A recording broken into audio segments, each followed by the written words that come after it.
Bonjour à toutes et à tous et bienvenue dans cette vidéo.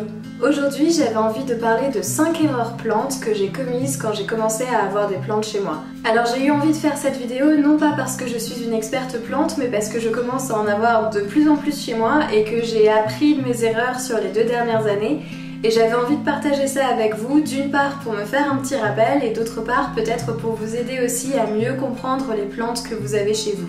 La première erreur dont je voulais parler, c'est l'exposition. La toute première plante que j'ai achetée, je voulais absolument la poser sur ma bibliothèque. Donc j'ai été en jardinerie, j'ai choisi une plante qui me plaisait et je l'ai posée sur cette fameuse bibliothèque, sans plus me poser de questions. Et en fait, je me suis aperçue au bout d'un moment que la plante se plaisait pas du tout à cet endroit-là. Et c'est tout simplement parce que la bibliothèque était dans un endroit beaucoup trop sombre de la maison et que la plante n'avait pas la luminosité, n'avait pas l'exposition dont elle avait besoin. Donc l'idée c'est vraiment de se renseigner sur le type de lumière dont une plante a besoin.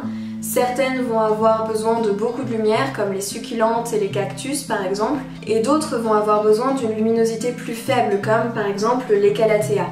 L'idée c'est de reproduire chez soi l'environnement dans lequel les plantes grandissent naturellement. La deuxième erreur dont je voulais parler, c'est l'arrosage. C'est la deuxième raison pour laquelle la plante qui était posée sur ma bibliothèque n'allait pas bien du tout, c'est que je l'arrosais trop. J'avais tellement envie de bien faire que tous les 2-3 jours, je passais avec mon arrosoir et je lui donnais un petit peu d'eau. Et c'était beaucoup trop, les racines ont commencé à pourrir. Alors pour pas trop arroser, il y a une technique toute simple, c'est simplement de regarder si le terreau est encore humide ou non. On peut simplement planter son doigt dans le terreau, on le plante sur à peu près 2 phalanges, et si on sent que le terreau est encore humide, c'est que la plante n'a pas besoin d'eau, et si au contraire on sent que le substrat est sec, à ce moment-là on arrose. Alors il y a des plantes qui sont dans des tout petits pots ou qui ont des feuillages beaucoup trop importants pour accéder au substrat. On peut tout simplement utiliser une baguette chinoise ou par exemple un petit bâton et on va réemployer la même technique. On plante le bâton dans le substrat, s'il ressort sec, c'est qu'elle a besoin d'être arrosée, et au contraire, s'il ressort humide ou avec un petit peu de terreau collé dessus, à ce moment-là, on n'arrose pas. Et enfin, pour les plantes qui sont dans des très gros pots, c'est un petit peu plus compliqué d'aller chercher les racines, donc on peut utiliser un mesureur d'humidité. Et là, ça fonctionne exactement de la même manière, on va le planter dans le substrat et on regarde ce que nous indique la flèche. Si la flèche est dans le bleu ou est dans la première grosse moitié du vert, on n'arrose pas. Et si au contraire la flèche est plutôt entre le vert et le rouge, voire complètement dans le rouge, à ce moment-là, on peut arroser. Pour la petite histoire, j'avais acheté des succulentes il y a de ça peut-être une dizaine d'années parce que j'avais vu une vidéo et j'avais envie de reproduire le terrarium qui y était présenté. Et j'avais installé mon nouveau terrarium avec mes belles succulentes à plus de 2 mètres d'une fenêtre exposée est, donc elles avaient seulement la lumière du matin et encore assez peu de lumière, et je les arrosais beaucoup trop, ce qui fait qu'elles sont mortes en quelques semaines seulement. Et je me suis dit non mais c'est impossible que tu aies des plantes chez toi, tu arrives même à tuer des succulentes, t'as pas du tout la main verte. Et finalement pas du tout, si j'avais simplement ajusté et l'exposition et mon arrosage, elles seraient probablement encore ici aujourd'hui. Alors attention à pas tomber dans l'écueil inverse et à arrêter complètement d'arroser ces plantes. Typiquement les succulentes ont besoin de moins d'eau mais elles ont quand même besoin d'eau. Il faut les arroser de temps en temps sinon elles vont mourir aussi. La troisième erreur dont j'avais envie de parler c'est le rempotage et le choix du pot. Quand on ramène une plante chez soi, on est tout excité et souvent on a envie de les rempoter immédiatement dans les pots qu'on leur a choisis. Alors, pour savoir si c'est le moment de rempoter une plante ou pas, il y a une petite technique toute simple, c'est de regarder sous le pot. Si on voit les racines qui dépassent, à ce moment-là, la plante est probablement à l'étroit et elle a besoin d'être rempotée. Si au contraire on ne voit pas de racines, c'est qu'elle est encore bien dans son pot et à ce moment-là, on la laisse tranquille. Et pour choisir le pot, et bien là, ça dépend de nos techniques d'arrosage. Comme je l'expliquais en début de vidéo, j'avais tendance à beaucoup trop arroser mes plantes. Donc toutes celles qui avaient besoin d'être rempotées, je les ai rempotées dans des pots en terre cuite. Et la terre cuite a l'avantage d'être poreuse. Elle absorbe donc l'excès d'humidité et l'eau s'évapore plus rapidement. Donc ça permet de pallier un peu à des arrosages excessifs.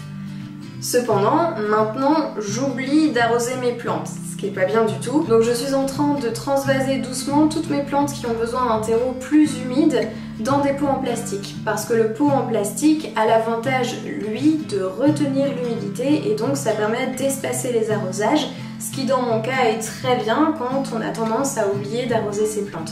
Et d'ailleurs j'ai un coléus qui est complètement en train de mourir parce que j'oublie beaucoup trop de l'arroser et il faut absolument que je le transvase dans un pot en plastique pour essayer de le sauver. La quatrième erreur dont j'avais envie de parler aujourd'hui, c'est l'engrais. Quand j'ai commencé à avoir des plantes, j'entendais beaucoup qu'il fallait leur donner de l'engrais et je me suis dit bon c'est bon, je vais pas trop m'embêter avec ça, j'ai pas envie de m'occuper de ça.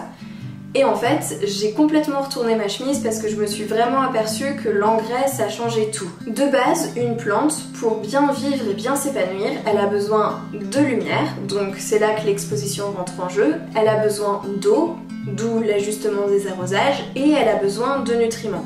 Ces nutriments, elle va les trouver dans le terreau. Donc quand on rempote une plante, il y a plein de nutriments dans le terreau qui est neuf, et donc elles peuvent parfois s'épanouir de manière assez spectaculaire. Et puis, au bout de quelques mois, la plante a absorbé tous les nutriments qui sont dans le terreau et elle ne va plus autant grandir. Et c'est là que l'engrais rentre en jeu, parce qu'on va pas s'amuser à rempoter des plantes tous les 3 mois. D'une part parce que les plantes n'en ont pas besoin, que c'est très traumatique pour certaines d'entre elles, et puis parce que ce serait hyper chronophage et coûteux. Donc l'engrais, c'est hyper pratique.